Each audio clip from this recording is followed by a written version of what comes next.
Okay, so wrong spot, wrong spot. One player here, strongest, second strongest would be in this location.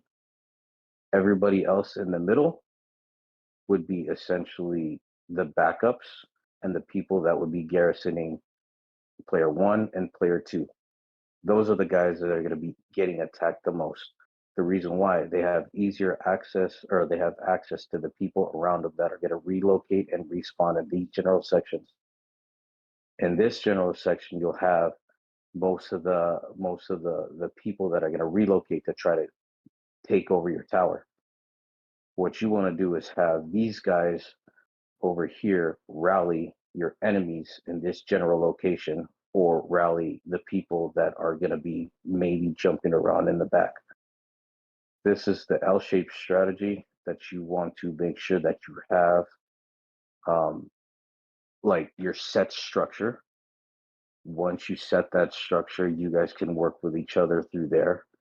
And you want to have your uh, fourth or third march, or depending on what march, depending on inside the tower, while you guys are in this general location, so you guys can accumulate points while you're fighting your enemies off.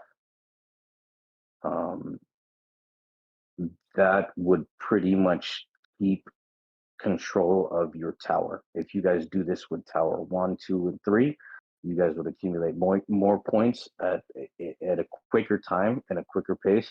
So you guys would have a much larger lead, and then you'll have your let's see, like your strongest player, like your assassin player, that would be jumping from uh, every tower to take out or back up any tower that's do you guys have that anyways, just to begin with? Do you have somebody No, that's a complete fighter that will hop from tower to tower just to help out? No, we no, don't. we don't, but we can we can definitely add somebody. Yeah, so if you have somebody that's a really great that's really great offensively and that has a really good march with some good skills that'll essentially fight these people off, that would be another good thing. If not, you can use your number one guy, your tower leader, that would be calling the shots and making the plays, um, to veer off anybody else in the actual location. Another thing as well too, you want to make sure that your tower captain or whatever, I don't know what you guys call it, your Commander. tower captain or yeah, commander, um, is essentially calling the relocation sites to block off to block off. So you want to do it in order. So number one person would be doing the block first. Number two person, everything is timing and coordination.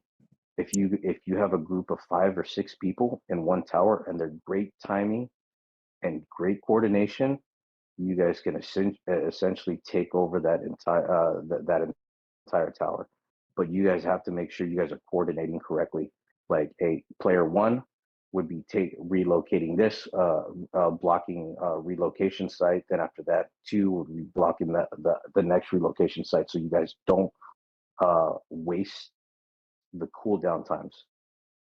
Yep. That's another thing. You want to make sure that your initial team is well coordinated and understands great teamwork. That's literally how that's how I worked with the group that I used to have. But unfortunately, I don't have that group anymore. um, but L shape, L shape. This is a good spot over here to here. Just figure out what coordinates these are, and then make sure that everyone knows their exact coordinates so they can all respawn or relocate to that exact spot at the exact time. So when they respawn, they all spawn together and then they can go for it. Boom, boom, boom, boom, and attack. Timing is everything in IB. If you guys are off by seconds or a few seconds, you guys may fuck up, but eventually you'll get back to it. but timing is everything. If you guys don't have good timing coordinations with your general team per each tower, I saw your guys' list as well too.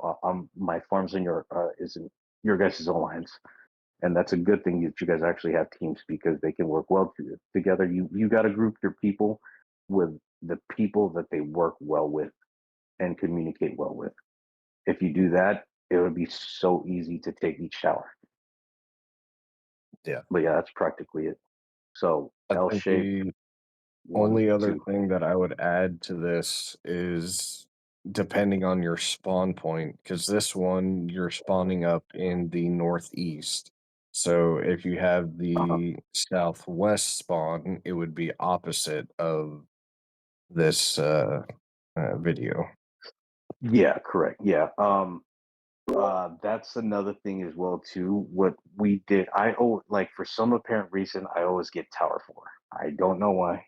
Every single IB that I play is Tower 4. I So initially my spawn point from the very first, like I spawn it wherever the large let's see, your group that you're with, the most of them that spawn to the either closest to Tower 4 or what's this tower over here? The top left? that's two. Top left is That's Or 2? two. Okay. yeah, two, I think. Okay. So based on the group that take Tower 4 or Tower 2, you want to get your leader or 3 other people that spawn the closest. Let's say that this is the spawn point over here, okay? So let's say the people that are supposed to take Tower 4, they spawn in this location, this location, this location over here. You want to essentially make them go to Tower 4. But if they spawn over here, here, here, you want to relocate them to tower number what, 2 That's tower one. Oh or yeah, I tower was 1. just Yeah. about to say, It's tower one in the left, tower two right, tower three bottom left, tower 3, four bottom right. 4 right here. Okay. Yeah. Yeah. So that's depending on how well coordinated your alliance is to where you guys can greatly communicate with each other. If you guys have your certain group and call out, hey, I'm gonna take Tower 4.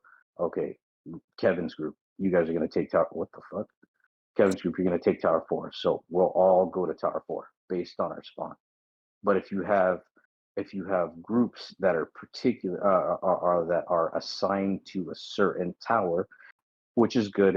It's a lot more organized. That may take a little bit more time based on their spawn points in that general locations. Um, but in a sense, it's more organized. So I would possibly, yeah, I would keep it like that. Whoever's in charge of Tower 4 or Tower 2 or Tower or 1 and 2, I would essentially keep those groups and those areas so they know exactly where to go. So each and every time they play IB again, they're more familiar with where they have to spawn. Yeah. 1, 2, Okay. 3, 4, 5, depending on how many people you have. You want to make sure that they're well coordinated and know exactly what their spawn or their relocation spot is.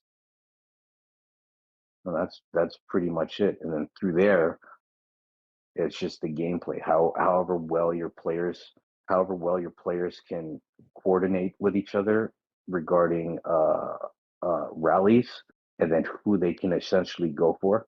Usually, they want to rally the strongest person or the person that's doing the most work from the opponents. They would rally that, and then obviously they would garrison whoever's getting attacked. But that's more in depth in actual battle. But beginning strategy, essentially you want to essentially build a structure around the tower. Once you build your structure around the tower, you can get full control of the tower. Once you get full control of the tower, all you have to do is just pretty much just defend it and then have full control and then just essentially just kill them so they won't have so they'll eventually give up. This is what happens every single time. Every single time that I used to do this strategy, we would essentially kill them off. They would give up and try to go to a different tower, but we would have full control of Tower 4. And that literally worked every time, no matter who we played against, even if they were stronger or an older server. That's how we went. We're like, I think 90% of we were like 10-2, I believe, our record back then, with my original group. 10 wins, 2 losses, or 10 wins and 1 loss. I forget. It was a while back. But yeah, it's easier said than done. It's just mainly having your actual members follow and understand the strategy. That's the thing. If you teach that strategy to your members and they fully understand it and you guys are all on the same page, this will work literally 90% of the time, 95% of the time, or it'll work heavily. And imagine if you do that to every single one of the towers and it works. Yep. That's an easy win. But I don't know. You guys can try it out. I don't know which way you guys do it, but you guys want to, like, this is a no-go. Unless he's essentially trying to block. But I really want to try this one out. I really want to. I haven't done that before. Send my marches to the tower, then relocate, or relocate, then send my marches to the tower right away. So essentially, your relocation site and the garrison of the tower would be at the same time. That's actually pretty fucking smart. I want to do that. I'm gonna do that in fucking 3 hours. So yeah, always have a strategy. And I need to go over it with my alliance as well too. And my only issue is I don't know who's gonna be in my group.